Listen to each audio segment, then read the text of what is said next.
যশোরের ঝিকরগাছায় ফুল বাগান দেখানোর কথা বলে এক তরুণীকে সংঘবদ্ধ ধর্ষণের ঘটনায় ইউনিয়ন ছাত্রদলের 2 নেতা সহ 4 জনকে আটক করেছে পুলিশ। ধর্ষণ ও আটকের বিষয়টি নিশ্চিত করে এ ঘটনায় মামলার প্রস্তুতি চলছে বলে জানিয়েছে ঝিকরগাছায় থানার ভারপ্রাপ্ত কর্মকর্তা বাবলুর রহমান খান। রোববার উপজেলার গদখালী ইউনিয়নের পটুয়াপাড়া গ্রামে এ ধর্ষণের ঘটনা ঘটে। পুলিশ ও স্থানীয় সূত্রে জানা যায়, মনিরামপুর উপজেলার হরিহরনগর ইউনিয়নের রাজগঞ্জ গ্রামের এক তরুণী বেনাপোলে খালাবাড়ি থেকে ফেরার পথে গদখালী বাজারের আমিনুর রহমানের দোকানে গেলে অভিযুক্তদের সঙ্গে পরিচয় হয়।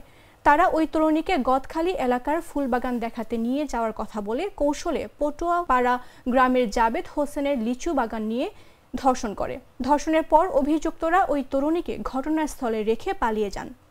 পরে স্থানীয়দের মাধ্যমে 999-এ ফোন পেয়ে পুলিশ ঘটনাস্থলে গিয়ে তরুণীকে উদ্ধার করে। এরপর সন্ধ্যায় অভিযুক্ত 4 যুবককে আটক করা হয়।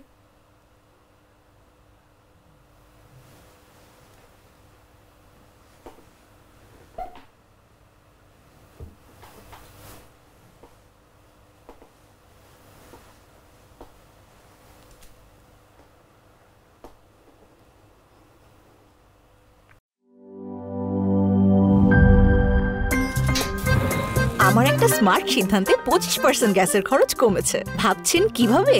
সাধারণ গ্যাস স্টোভ বদলে আমি এনেছি আরএফএল গ্যাস স্টোভ। এর সাইন্টিফিক নজল ও ব্রাস বার্নার ক্যাপ সমানভাবে তাপ ছড়িয়ে রান্না করে দ্রুত। তাই গ্যাসও বাঁচায় 25%, টাকাও বাঁচে 25%। আরএফএল গ্যাস স্টোভ নিরাপদ ও গ্যাস সাশ্রয়ী।